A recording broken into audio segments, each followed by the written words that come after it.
There's this one food that you need to be aware of that has the potential to completely nullify any help from the top three nutrients in supporting your immune system. I'm talking about vitamin D help, I'm talking about vitamin C help, and zinc help. These three nutrients are the nutrients that most people take when they're coming down with some type of infection. So they're very, very important in helping your immune system. And I'm going to tell you the one food that can cause a deficiency in all three of these nutrients and negatively affect your immune system. So let's first talk about vitamin D. Is vitamin D important with your immune system? Yes, it's involved with every single part of your immune system, your T cells, your B cells, your phagocytes, the neutrophils. Every single part of your immune system has vitamin D receptors. And when someone has an inflammatory condition called the cytokine storm, vitamin D is essential in keeping that inflammation regulated. So vitamin D helps modulate or regulate the immune system. Vitamin D also minimizes the collateral damage from pathogens, especially viruses. So without vitamin D, you have a much longer infection and you have a lot of other complications. All right, the next one is vitamin C, right? You know vitamin C is important. Probably at the first sign of a cold, you might take vitamin C. What does vitamin C do to the immune system? Well, number one, it increases the mobility of white blood cells. It makes them more active. And without vitamin C, they're very sluggish. Vitamin C also increases something called phagocytosis. That's the ability of phagocytes to eat up pathogens. Vitamin C also helps the white blood cells produce their weaponry to defend against infections. Even if you took the amount of vitamin C in your blood and compared it to the vitamin C in the white blood cell, the vitamin C in the white blood cell is 100 times more than in the blood. Why? Because your immune system is dependent on vitamin C.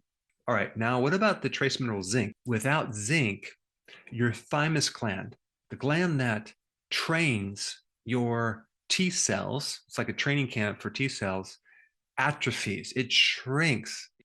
Without zinc, you're not going to have the quantity of white blood cells. And without zinc, the duration of infection goes on and on and on. When people suffer from a lot of symptoms from interaction with a virus, for example, and they have all these complications, it's really the immune reaction towards the pathogen that's creating the damage more than the pathogen itself. These three nutrients are crucial. All right, so what is the food that we need to avoid? If you're consuming sugar and vitamin C at the same time, the body will always take on the sugar before vitamin C, leaving you high and dry or deficient of vitamin C.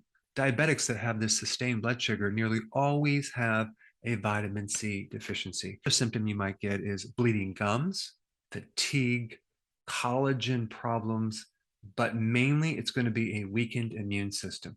Sugar also impairs the activation of vitamin D. So if you go from inactive vitamin D to active vitamin D, you need help from your kidney. But sugar gets in the way of that. Sugar interferes with that activation of vitamin D. And the third thing that sugar does to vitamin D is it stops the synthesis or production of vitamin D. You can't really produce vitamin D if there's too much sugar in the body. This is why diabetics are nearly always low in vitamin D. All right, now let's talk about zinc. Sugar causes excessive amount of zinc to be excreted from your kidneys, and that's called hyperzincuria, too much zinc in the urine. That comes from too much sugar. Sugar also impairs the absorption of zinc. Zinc is also really important in supporting the beta cell in the pancreas, the cell that makes insulin that then regulates blood sugars. Vitamin D is very, very important in protecting you against developing diabetes. So not only does sugar deplete vitamin D, but low vitamin D can activate or increase your risk of getting diabetes. Now, when I'm talking about sugar, I'm not just talking about sugar. I'm talking about other things that turn into sugar pretty quickly, like refined carbohydrates. Refined carbohydrates, like in grains, are also loaded with phytates, which then can also block zinc. So, as you can see, when you're doing too many carbs, too many sugars, your immune system is going to greatly suffer. All right, so where do you get vitamin C? The best source is sauerkraut. Okay. Per cup, it's about 700 milligrams. Now, the RDA is only 70. So we're getting 700, 10 times more than the RDA. So that's why you want to have sauerkraut to get your vitamin C, or you can get it from bell peppers and you can get it from leafy greens. All right, vitamin D, difficult to get it from foods. You want to get it from the sun. If it's wintertime, then take it as a supplement. And as far as zinc goes, zinc is high in red meat. It's also high in shellfish and seafood.